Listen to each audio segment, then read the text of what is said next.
I love that it's a custom solution. And I know we talked a little bit about some of the program's outcomes, but share even more. I mean, just around, I know one thing that's huge for me is like attendance, graduation rates.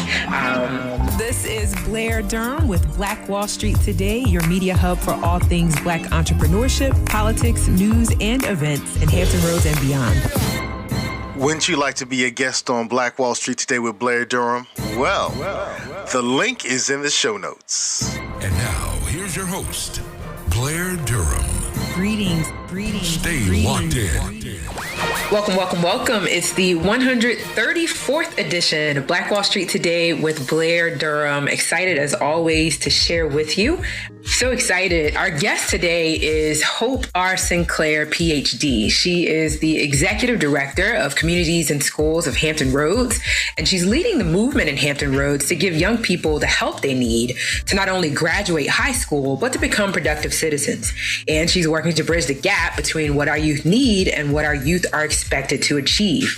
Her solo practice, Hope Experts LLC, continues to promote youth development and excellence throughout the area by leading the decision to provide quality substance abuse training and counseling services to juveniles and families. Welcome to the show, Hope. How are you? I'm great. Thank you for having me. I'm excited to be here.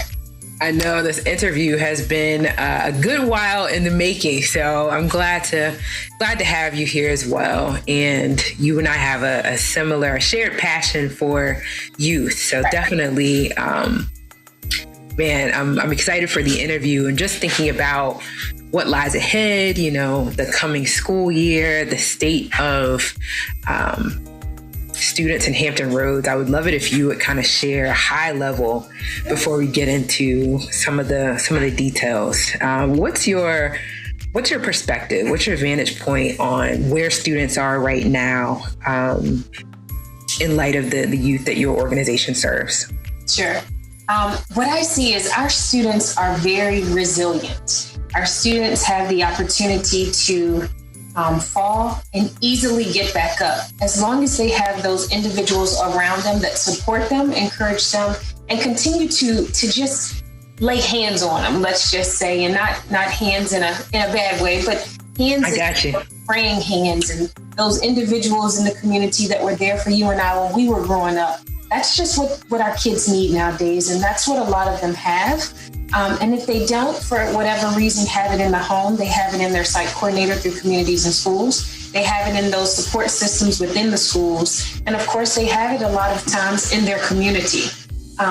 Sometimes it's unfortunate that they may not be able to identify those individuals right away, but that's what we're here for. We're here to help connect that bridge between those students and the community that supports them. So that's the high level. Our kids remain resilient, and I'm very proud of our students, despite these obstacles that they've had to overcome. Yeah, I agree with you. That's a key challenge is a lot of our students don't have that support system. And just adding one additional person whose role it is to lay hands, as you said, I guess you're seeing that it makes all the difference, right? Particularly in light of COVID. Absolutely. Very, very much so a difference. We have kids all the time. And just recently with graduations, we've had kids that, looking at our site coordinators like, I never would have graduated. I never would have done this, or I never would have done that, but it's because of you and just believing in me and giving me these opportunities that normally I wouldn't have had. It helps them. So you'll be impressed or surprised in some cases to know that it can be a matter of just being in the school and saying good morning because that kid never got another good morning or won't get another good morning. Or we have some of our younger site coordinators who they say, I love you to these kids, and these kids never hear, I love you. And that just means a lot to the kids. So that's what we're here for. We are, this program that's just making sure that these gaps are being connected. So there are not that many gaps that these kids can, close. We're closing those gaps for them. Yeah, I got you. So what is the role of a site coordinator? Absolutely. I heard you mention it a couple of times, and I'm thinking, man, it sounds like part counselor, part mentor, but what specifically are they tasked to do with students? Absolutely. So let me start with this. What we are committed.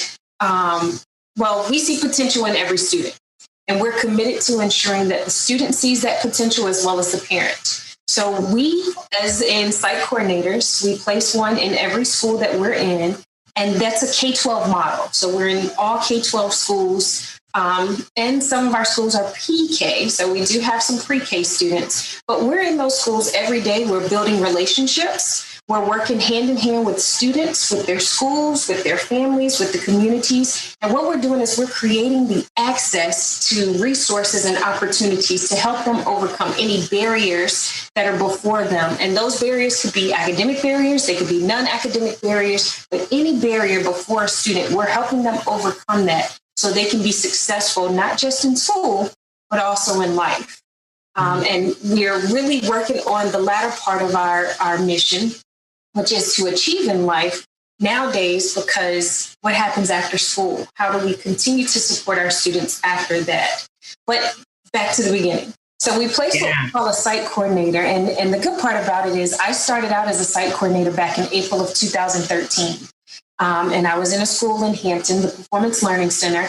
And what we do is we surround those students with that community of support, any and everybody that is needed to help this kid, again, overcome those academic and non-academic barriers. So it could be a financial resource individual. It could be someone to come in and do motivational speaking.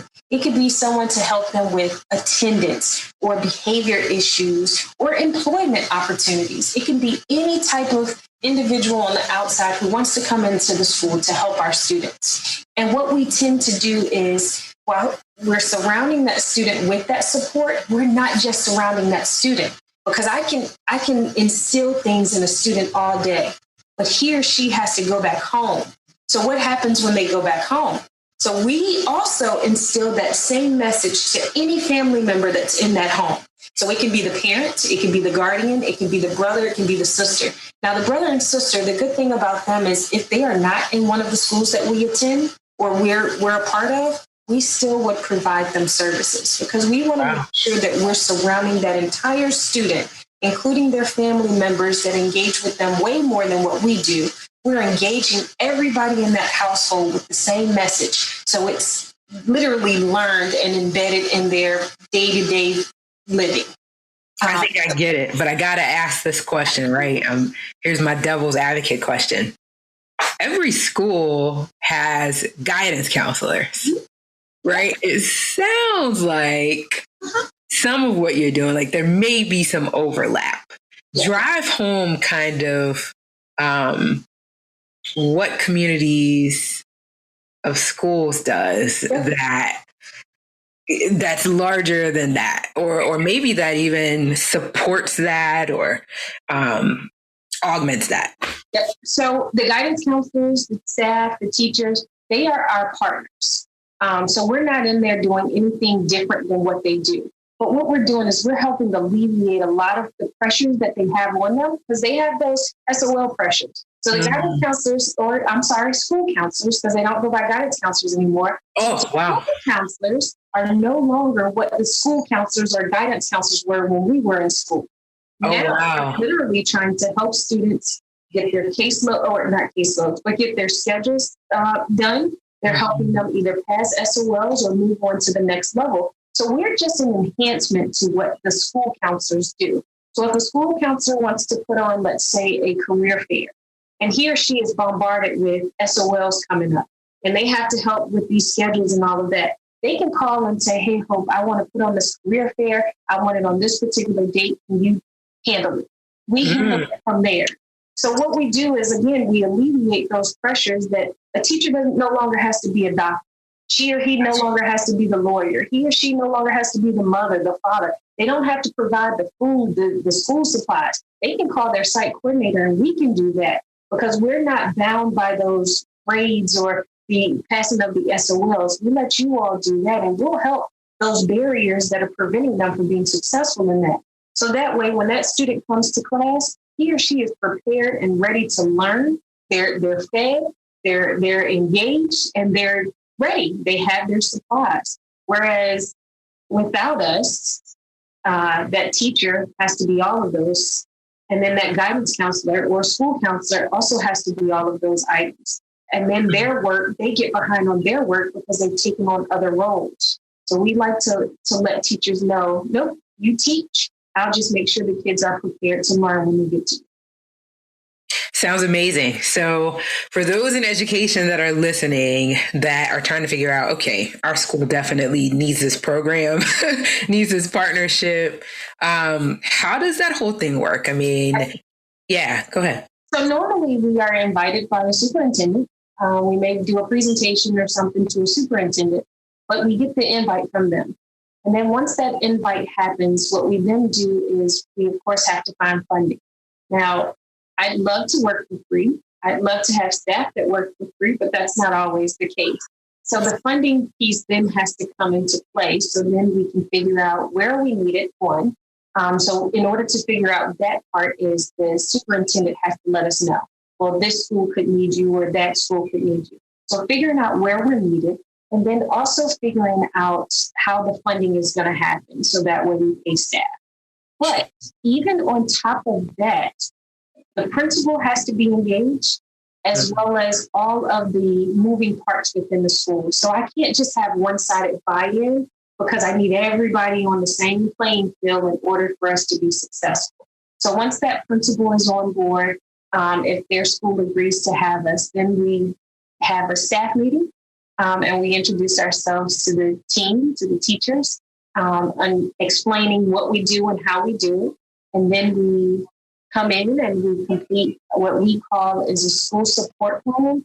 And that kind of tells us what I have going on over here at one school is not the same thing I have going on at the other.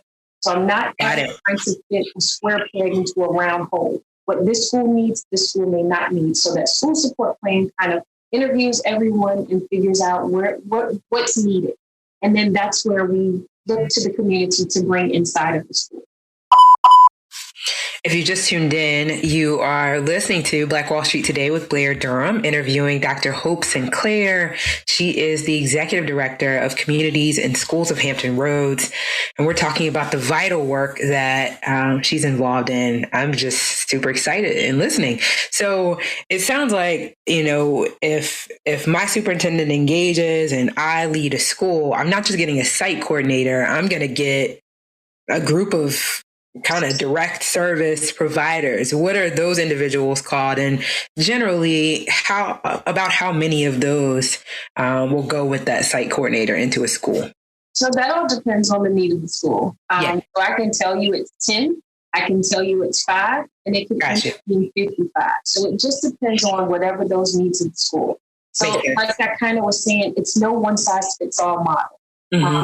What you get is what you get. What they get is what they get. And then what we allow as employer, what we allow is our site coordinators to be as creative as they want to be. So they have to literally come into that school. They have to listen to the need, not just hear the need. You have to listen to the need. And then they have to be talented enough to know, they might not have seen that they need this, but what if I approach this to the principal and the principal agrees? This is something I've picked up that may also be needed. So even though we're embedded in that school, we're literally not always seen as a staff person, and that works well with the with the parents because sometimes parents are like they're frustrated with the school or they're frustrated with homework or something like that. They can always call their site coordinator to get that extra support. And it not necessarily always be attached to the school, the negative connotation. I got you. Attached to the school. I love that it's a custom solution. And I know we talked a little bit about some of the program's outcomes, but share even more. I mean, just around, I know one thing that's huge for me is like attendance, graduation rates. I'd love to hear just the impact that you all are making. Yeah. So our site coordinators, I can tell you all day we're successful. Sounds good, right? But what we do is we have, we're the local affiliate of a national organization. Okay. Nationally, money does not go up to our national organization. It trickles down because we're the ones with the boots on the ground. We're the ones with kids in schools, and we're trying to help them get, more money at the top level, and then it comes down to the smaller levels or the local affiliates. So what happens with that site coordinator, in order for us to know that what we're doing is helping and working, is we track and monitor every student that we case manage. So let's go to case management first. We case manage 5 to 10% of the student population. So if the total population is over 1,000, we're only going to case manage 5%. If that population is under 1,000, we case manage 10%. So that gives us our numbers. So it's roughly about a minimum of 50 and probably a max of 117. Now, 117 kids for one person is a lot. So what we do is we partner with our local colleges. And what the colleges do is they provide us master level or undergrad level interns. And these all have backgrounds in human service field. So those individuals with the bachelor's or working on a bachelor's can case manage up to 2 students. And those working with a master's degree can case manage up to 20 students. So to put all of this in perspective, our national office gives us a data management system. It's called SysDem. And what SysDem does is it allows us to track and monitor the grades, attendance, and behaviors of every student that we case manage. Wow. Okay. If I could go back to 2013, we had one school, and I case managed 150 kids. Again, sounds like a lot, but I had interns, so I had help. And then our next year, we ended up going into one additional school. Then it was 2 schools. Now, if we go to 21-22 school year coming up, we will be in 21 schools this coming school year. So that's been our growth, and that's been our sustainability. So we're still in those same schools we started back in 2013 that are still here, and we're still growing. So with that being said, our numbers, our data for 2019-2020 school year, we were in 16 schools, and we case managed 11,300, we monitored 11,387 students, but we case managed 987 of those students. Okay. So the case management is different from the monitoring. So we provide 3 levels of support. That's a tier 1, tier 2, and tier 3. Tier 1 is whole school initiatives. And in order for me to make sure that I'm bringing the school everything that they need, I have to touch at least 75% of the student population 4 to 6 times a year. So that's with different programs. It can be a career fair. It can be all of that. It can be any type of program that we touch the entire student body. Okay. And then our tier 2 and tier 3, those are our case managed students. So those are the students that we're working hand in hand. They get that one-on-one support as well as group support. And those are the ones that we're monitoring their grades, attendance, and behaviors. All right. And then we have our seniors. So 2019-2020, we had about 69 seniors, and we had a 94% graduation rate during the school year. The 6% that didn't graduate during the school year were able to graduate during the summer, just needed a little extra support. We have an 89% increase in behaviors or decrease in behaviors, let's say. Got it. An 87% increase in attendance. Now, we're not getting, and it's not a shot at our students, but we're not getting our cream of the crop.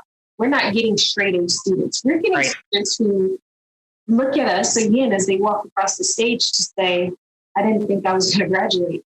This was this wasn't easy, but with your assistance, with your help, I was able to do it. So these students are students who have so much going on for them outside of school. You know, these are kids who have to work. They have to provide support for their families. We have a lot of our high school students. As you know, our high schools in this area start before our elementary and middle schools. So our high school students, a lot of times, are responsible for getting the elementary and middle school students on the bus, and then they're always late for school. But what ends up happening is we make sure that they have some support at the home, so the kids have the opportunity to get on the bus while the student doesn't miss out and, in jeopardy for failing because he or she has missed so many days or been late so many times. And that's even providing support for the family, for the moms or the working dads or whomever has custody of this kid to ensure that nothing is missed at the home. Love it. We've got about 3.5 minutes remaining. I'm just thinking, I'm listening. I'm a parent. I'd love to have this extra layer of support. I've got to get it all the way up to the superintendent for consideration. And I would imagine that a lot of times you all end up in schools because parents heard about work that was happening at another school. What would you say to a parent that needs to figure out how to start that process? We'll talk to your principal. We can talk to a superintendent all the time. You can talk to a superintendent all the time. But if we have a number of parents who talk to a principal, and that principal in turn talks to that superintendent, go to your school board meetings. If you have a parent who's voicing and saying, hey, I would love to have this opportunity or program for our students in our schools, let the school board members know. We actually used to do what we call site visits, where we go into a school and we bring in donors, and we had a few parents come and speak. A parent spoke at the meeting where the superintendent was, as well as the principal, and said, I actually don't want my kid to leave elementary school because it's not one of them in the middle school. Wow. He ended up in the middle school. Oh, wow. And it was that one parent who came and shared her story about her struggle and what that site coordinator at that particular school had been doing for her student and her. Yeah. That she didn't want her kid to move to the next level because we weren't going to be with them. That's incredible. We've got about 2 minutes remaining on this segment. Please provide the information for communities of schools in Hampton Roads. When we come back, we'll talk about Hope Experts. But yeah, share this in closing. Yeah, so we'd love for you to reach out to us. Our website is www.cisofhr.org. Again, that's cisofhr.org. Our phone number is 757-334-2315. You can find us on all social media platforms at CISofHR, at CISOFHR. CISOFHR. We got it. Are you a 757 business owner? Do you desire to make new connections and grow your community involvement? Could you benefit from taking classes to sharpen your skills? Well, join Black Brand, Hampton Roads Regional Black Chamber of Commerce. Completing a membership application is simple. Just click onto our website at www.blackbrand.biz or download the app. We look forward to meeting and building with you soon. Stay locked in. This show is brought to you by the consulting services of Positive Vibes Incorporated. We do credit fixes, we do debt restructuring, and we put money in the pockets of real estate investors. So give us a call. We can fix your credit. We can restructure your debt. And if you're a real estate investor, I would love to put thousands of dollars into your pockets. 757-932-0177. That's 757-932-0177. Phenomenal. Stay with us online at Black Wall Street Today on Facebook and Black Wall Street Today on Instagram, and then follow us on Twitter as well at BWS Today. We look forward to talking again next week. Have a wonderful week. I have said and I will continue to say that the most important priority for the Black community is the Black community, not a particular political party. Hey, yo, when I say black, you say Wall Street.